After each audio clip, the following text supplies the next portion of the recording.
దివ్యవాణి ప్రేక్షకులకు శుభ ఆశీస్సులు.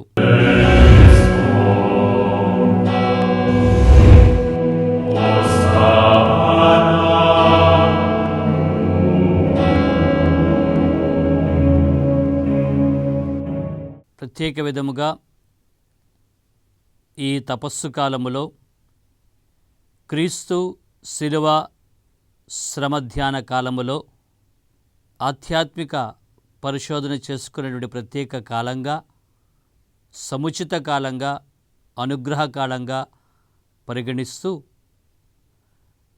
మనలను దేవుని నుండి దూరం చేసేటువంటి ప్రధానమైనటువంటి అంశాలని, విషయాలని ధ్యానం చేస్తూ ఏ ప్రధానమైనటువంటి ప్రలోభాలు, వ్యామోహములు, బలహీనతలు మనలను దేవుని నుండి దూరం చేస్తూ ఉన్నాయో వాటిని జయించే ప్రయత్నం మనం ఈ తపస్సు కాలంలో, ఈ ప్రత్యేక శ్రమ దినాలలో ధ్యానిస్తూ వాటిని జయించే ప్రయత్నం చేస్తూ తద్వారా మనం దేవునికి మరింత సన్నిహితం అవటానికి, శైతాను శోధనను జయించటానికి ఆత్మీయ యుద్ధంలో వీరులుగా మనం పోరాటాన్ని సాగిస్తూ ఉన్నాం అనే అంశాన్ని గత వారం మనం ధ్యానించడం ప్రారంభించాం. పలు విధములైన ప్రలోభాలలో మొదటి అంశంగా మనం గర్వించే స్వభావం ఏ విధంగా మనల్ని దేవుని దూరం చేస్తుందో వాక్యానుకూలంగా మనము ధ్యానించాం. ఈరోజు మనం రెండవ అంశాన్ని ధ్యానించడానికి ప్రయత్నిస్తూ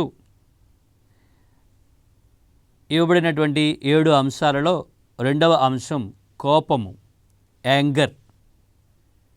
ఈ కోప స్వభావము మనలను దేవుని నుండి ఏ విధంగా దూరం చేస్తుంది, లేదా దేవునికి ఇష్టమైనటువంటి జీవిత విధానం నుండి మనల్ని ఏ విధంగా దూరం చేస్తుంది.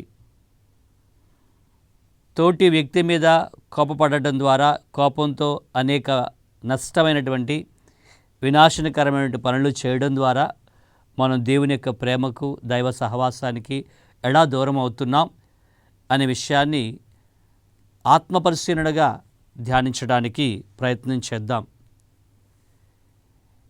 ఈ యాంగర్, కోపం అనేటువంటి పదానికి గ్రీకు భాష నుంచి, మూల అనువాదం నుంచి మనం తీసుకున్నట్లయితే దేశదిమ్మరి అనేటువంటి అర్థం గోచరిస్తుందని తెలియజేయబడుతున్నది.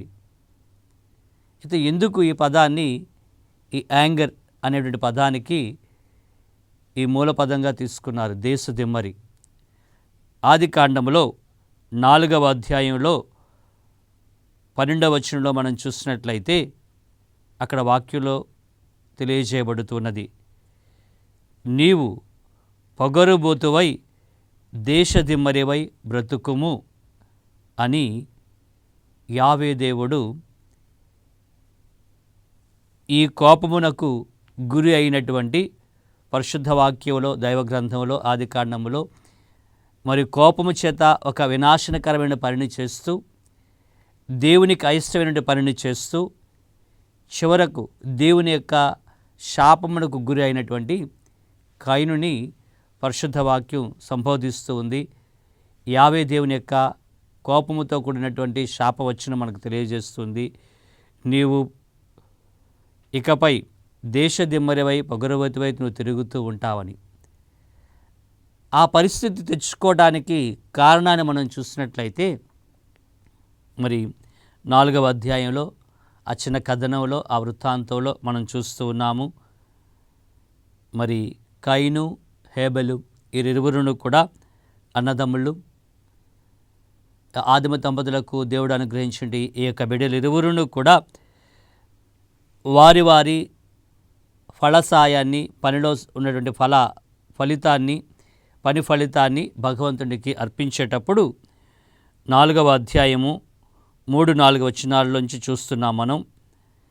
కయీను తనకు పండిన పంటలో కొంత పాలు దేవునికి కొనివచ్చెను. హేబేలు కూడా మందలో పుట్టిన తొలిచూలు పిల్లలను వాని క్రొవ్వును తెచ్చి దేవునికి అర్పించెను. ఇద్దరూ కూడా దేవునికి బలి సమర్పణ చేస్తూ ఉన్నారు. ప్రభువు హేబేలును అతని కానుకను ప్రసన్న దృష్టితో చూచెను, కానీ కయీను కానుకను త్రోసిపుచ్చెను. ఇక్కడ ఈ కయీను అర్పించినటువంటి ఆ యొక్క అర్పణ బలి అతని హృదయ శుద్ధితో నిర్మలంగా సంపూర్ణమైనటువంటి కృతజ్ఞతాభావంతో అర్పించినటువంటి బలిగా దేవుడు తృణీకరిస్తూ ఉన్నాడు.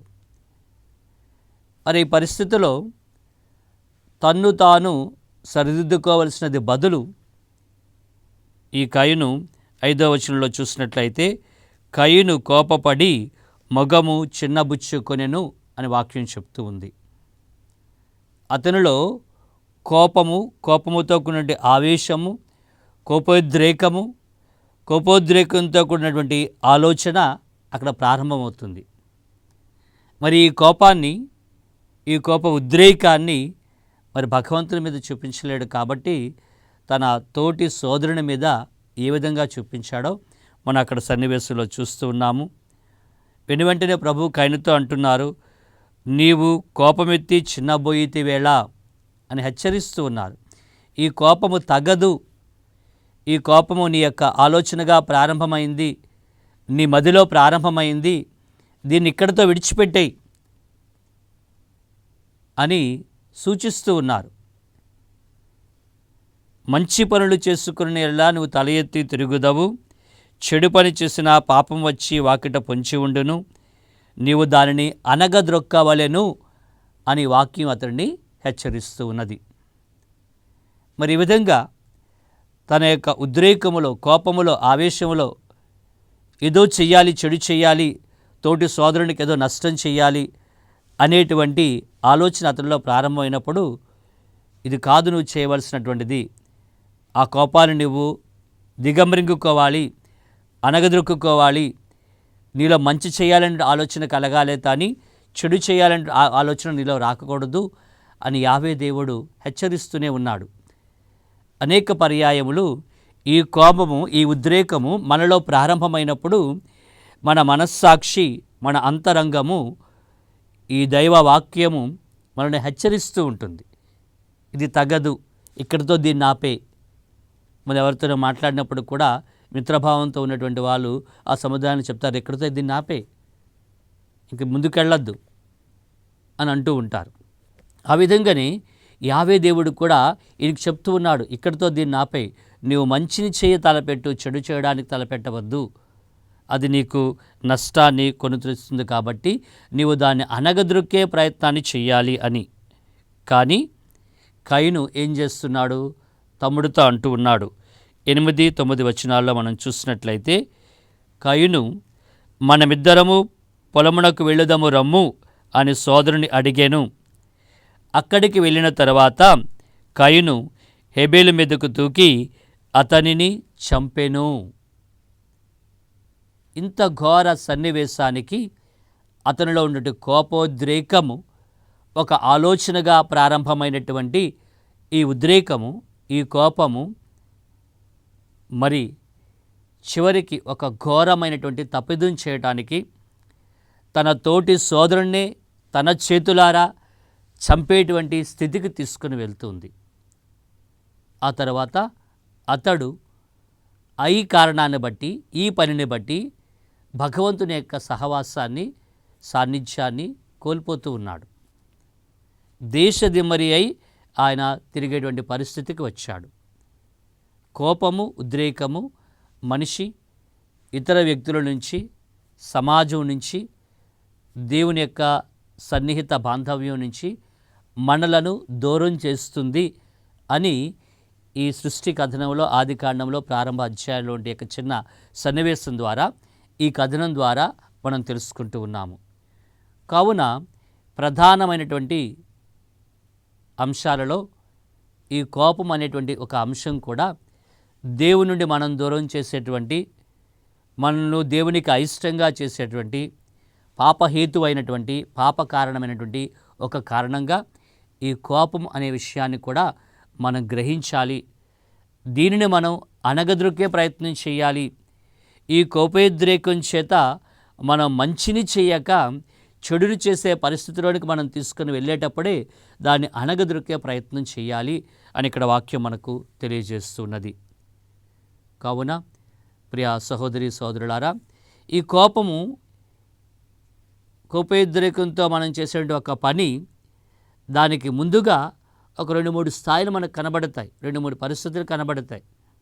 మొట్టమొదటిగా మన యొక్క ఆలోచన, హృదయంలో ఇన్ థాట్ ఇది ప్రారంభమవుతుంది. వాడు ఇలా ఉన్నాడు, వాడు ఇలా చేశాడు, నేను తిరిగి వాడికి ఇలా చేయాలి, ఆమెకి ఇలా చేయాలి, అలా చేయాలి, ఈ నష్టం రావాలి అనే కోపాన్ని మన హృదయంలో మనం పెట్టుకొని ఆ కోపం చేత, ఆ ఉద్రేకం చేత ఆలోచనలు చేస్తూ ఉంటాం. ఒక పరిస్థితిని, ఒక సన్నివేశాన్ని మనం ఎదుర్కొంటాం.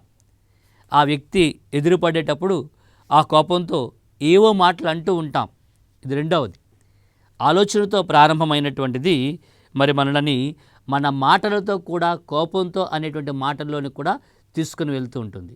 అంటే సరే అయిపోయింది కదా, ఇంకా ఎందుకు అలా గొనుగుతూ ఉన్నావు, ఎందుకు సనుగుతూ ఉన్నావు, ఎందుకు అంటూ ఉన్నావు, ఎందుకు ఎదుటివాడిని రెచ్చగొడుతూ ఉన్నావు, నువ్వు కూడా ప్రశాంతంగా ఉండొచ్చు కదా అని అంటూ ఉంటాం.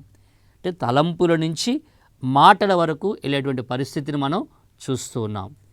ఈ మాటల నుంచి ఇంకా ఏదో చేయాలి, ఇంకా ఏదో చేయాలి అనేటువంటి దృక్పథంతో క్రియలలో కూడా, చేతలలో కూడా నష్టం చేసేటువంటి, చెడు చేసేటువంటి స్థితికి ఈ కోపం మనకు తీసుకుని వెళ్తుందని మనం గ్రహిస్తూ ఉన్నాం.